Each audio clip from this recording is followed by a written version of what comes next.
ஈரோடு கிழக்கு தொகுதியை பொறுத்த வரைக்கும் கடந்த 2021 முதல் தற்போது வரைக்கும் மூன்றாவது முறையாக கடந்த 4 ஆண்டுகளில் மூன்றாவது முறையாக இங்கே தேர்தல் நடைபெறக்கூடிய ஒரு சூழல் இருக்கிறது.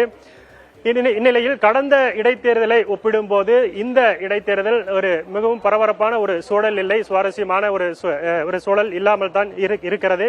ஏனென்றால் அதிமுக, பாஜக போன்ற முக்கிய கட்சிகள் எதிர் நின்று களமாடவில்லை. அதன் காரணமாக ஒரு சுவாரஸ்யமான ஒரு பரபரப்பான ஒரு வாக்கு சேகரிப்பு தோரணங்கள் உள்ளிட்ட ஒரு பரபரப்பான ஒரு சூழல் காணப்படவில்லை.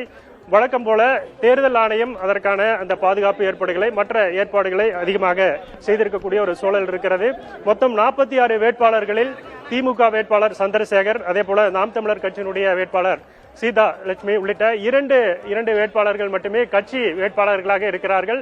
மற்ற அனைத்து 44 வேட்பாளர்களும் சுயேட்சை வேட்பாளர்களாக இருக்கக்கூடிய ஒரு சூழல் இருக்கிறது. அதனால் இருமுனை போட்டி என்பது நடைபெற்று வருகிறது. கடந்த தேர்தலை ஒப்பிடும்போது இந்த தேர்தலில் வாக்கு சதவீதம் மட்டும் எவ்வளவு இருக்கும், இரு கட்சிகளுடைய வாக்கு சதவீதம் கூடுகிறதா குறைகிறதா என்ற ஒரு எதிர்பார்ப்பு மட்டுமே. இன்றைய தினம் 5/2/2025 அன்று ஈரோடு மாவட்டத்தில் ஈரோடு கிழக்கு சட்டமன்ற தொகுதிக்கு இடைத்தேர்தல் நடைபெற்று வருகிறது.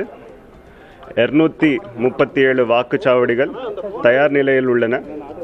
நேற்றைய தினமே அனைத்து வாக்குப்பதிவு அலுவலர்கள், வாக்குப்பதிவு யந்திரங்கள் அனைத்து வாக்குச்சாவடிகளுக்கும் கொண்டு போய் சேர்க்கப்பட்டு இன்றைய தினம் காலை 5:45 மணியிலிருந்து ஆரம்பித்து மாக்போல் பதிவு செய்து முடிக்கப்பட்டுள்ளது.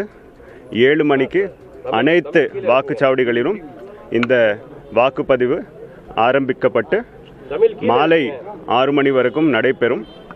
இந்த இடைத்தேர்தலில் இந்த காலையில் 7 மணியிலிருந்து மாலை 6 மணி வரை அனைத்து வாக்காளர்கள் 12 வகையான அடையாள அட்டைகளுடன் மாவட்ட ஆட்சியர் ராஜகோபாலன் தனது வாக்கினை பதிவு செய்த பிறகு செய்தியாளர்களை சந்தித்திருந்தார். அப்போது ஈரோடு கிழக்கு தொகுதி இடைத்தேர்தலுக்கான ஏற்பாடுகள் என்னென்ன செய்யப்பட்டிருக்கிறது என்பது குறித்து பேசியிருந்தார்.